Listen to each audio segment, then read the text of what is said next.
Sometimes people ask me why I rep so hard for Palestine, and I'm gonna be honest, it doesn't feel like a choice. Hopefully in this video, I can shed some light on the surprising intra-generational and intra-continental connection. And I'm not gonna lie, it's gonna get a little dark, but we'll get through it. So, my dear friends, today we're gonna talk about DDME, dehumanization, delegitimization, and moral exclusion. But first, let me introduce myself. Now, maybe my name, Ryan Mahoney, gives it away, or perhaps you know the story of my great-grandfather, Patrick Fitzpatrick. But in case it's not obvious, I'm Irish. What might surprise you, though, is that even after 172 years, some fields in Ireland still bear the ridges, long raised rows of earth, where potatoes were planted but never harvested during the Great Famine. The British called the Great Famine an act of God against a people unfit for self-rule.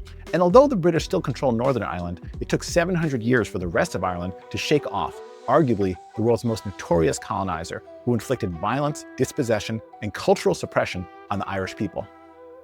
In the US, we tend to call the Irish immigrants, but they could also be described as refugees. It depends on who's telling the story. The latter version, the colonial one, was written long ago, but it's being revived today with new names and sharper images, only this time it's in Palestine. The same terrible feeling hits my body when I think about what happened in Ireland and what's happening today in Palestine. And the feeling makes sense scientifically. Recently, I learned about the field of epigenetics, the science of how lived experiences can leave chemical marks on our genes, which suggests that trauma doesn't end with the generation that lived through it, it travels quietly, relentlessly. The same biological echoes have been observed in the descendants of the Holocaust survivors and the First Nations families, a community whose losses were written out of textbooks, but not out of memory. What's passed down is more than memory, it's evidence. Trauma written in the body, imprinted on the soul. And this is why many Irish people, once we learn, feel deeply for Palestine, because we recognize dehumanization instantly. We've seen it, we've lived it, and we carry its scars today. We see ourselves in the eyes of every Palestinian and our children in the images of every Palestinian child. To understand what's happening in Palestine, it helps to look at the history of how the machinery of dehumanization ran its course in Ireland. Today, we know that the British Empire didn't just conquer Ireland. It distorted the idea of Irish people into something less than human. You don't have to take my word for it. Liam Kennedy, Cormac O'Grada, David Lloyd, they spent their careers unpacking how colonial power dresses itself up as moral clarity. The logic is simple. If you convince the world a people don't matter, you can do whatever you like to them. So let's deconstruct dehumanization, making links across generations and continents. First up, animalization and racialization.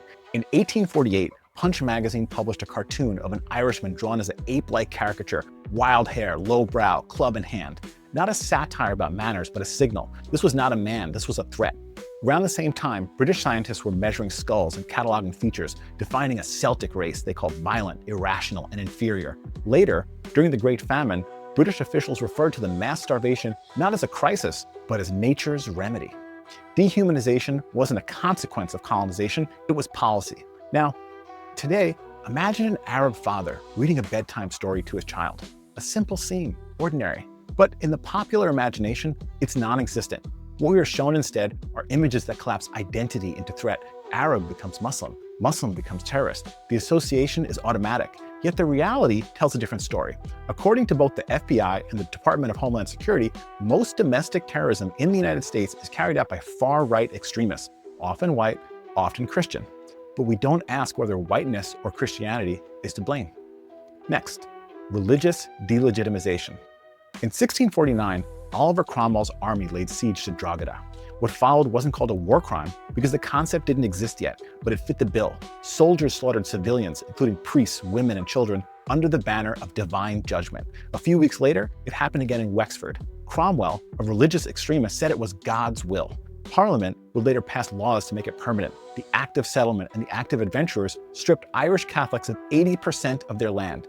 Irish Catholics who survived were branded as heretics and told they could move west to rocky and fertile land, what colonizers describe as voluntary resettlement. Centuries later, the method looks familiar. A similar pattern emerges today in parts of the Israeli settler movement, where religious claims to land are used to justify the forcible displacement of Palestinians. Some settler leaders, backed by far-right religious parties, cite the Torah or divine covenant as a mandate to reclaim Judea and Samaria, the biblical names of the West Bank.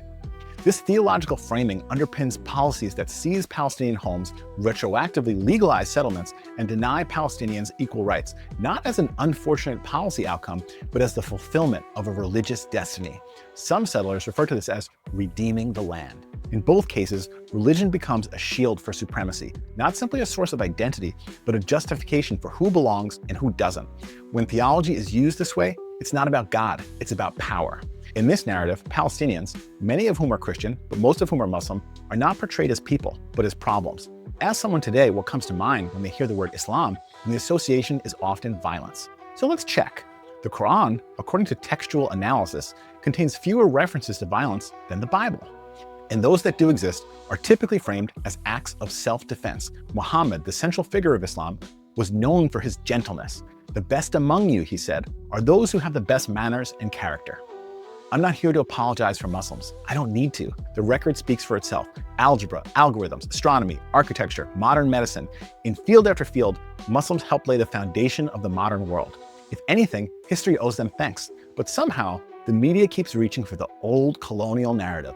When a Muslim commits violence, they could never be a lone wolf. They're a pattern, a proof.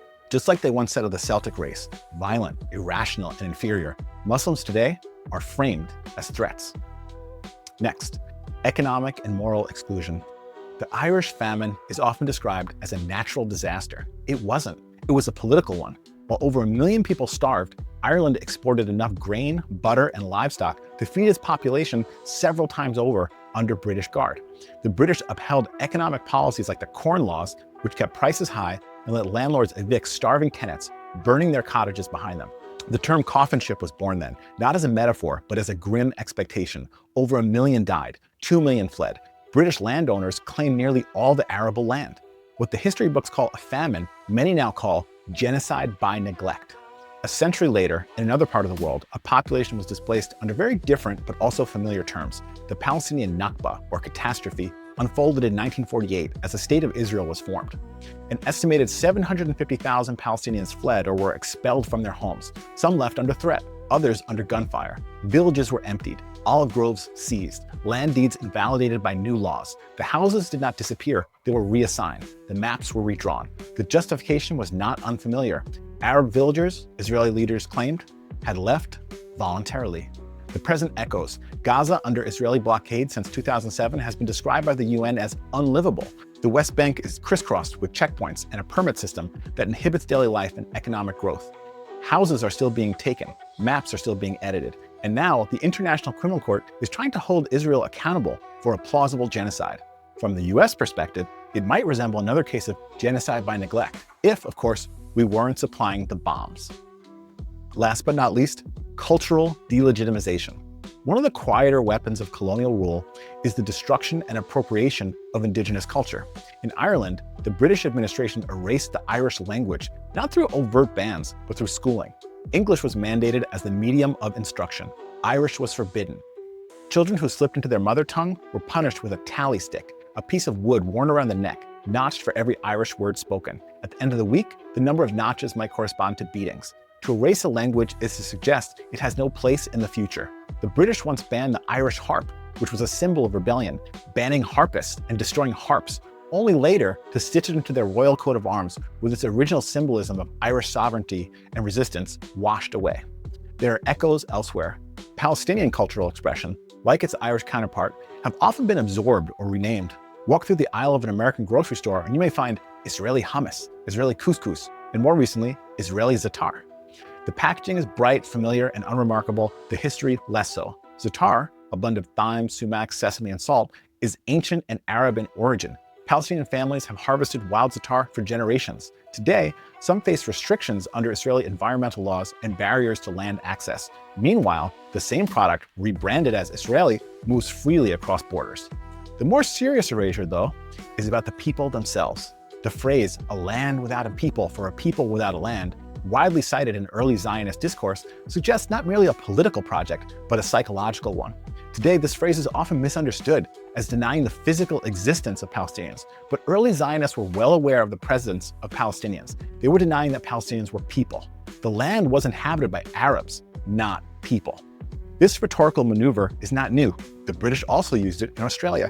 the Spanish, and the Americas. Like many ideologies rooted in settler colonial thinking, extremist Zionism is grounded in circular logic, making it resistant to evidence, debate, and even self-correction. So where are we today? Unlike 1847, we can see everything. The bodies are not hidden. The bombed out schools, the bleeding children, the hospitals hit again and again. It's all online in real time, frame by frame. You don't need to imagine a mother handing off her child in desperation. You could watch it with subtitles. During the Irish famine, the British made their decisions behind closed doors. There were no photographs of the ditches, no footage of the evictions. The world didn't watch because it couldn't. Today, some people are watching, although most scroll by. Some people are outraged, although very few people speak up. When you do bring it up though, someone might say, but Hamas, as if Hamas caused the Nakba in 1948, as if a 75-year-old displacement campaign were triggered by a group founded in 1987. It's like blaming the Irish resistance for the penal laws or the coffin ships. But Hamas dismisses decades of systematic oppression by fixating on the colonial resistance without context. Remember, it's not resistance that creates colonization, it's colonization that creates resistance, sometimes peaceful, sometimes not. Say Palestinian freedom out loud, you might be called an anti-Semite, a masterful maneuver, justice recast as hate. Anti-Semitism is real, it's vile, it must be condemned always, which is what makes its misuse so effective. You can condemn a policy without condemning a people. Some might simply say you're biased. Think about it. If I speak up about the Great Famine, no one will say I'm too biased and that I should consider the good intentions of British landlords. We don't require moral neutrality in the face of genocide. You could demand dignity for Palestinians without denying the humanity of Israelis, and yet we hesitate. Maybe it's the DDME again, dehumanization, delegitimization, and moral exclusion. Maybe we ourselves have been conditioned to look at Palestinians not as people, but as problems. Maybe we've bought the story because it's the only one we've heard. And so I invite you to speak to a Palestinian and learn directly about what they're going through. And if you can't find one, ask an Irish person.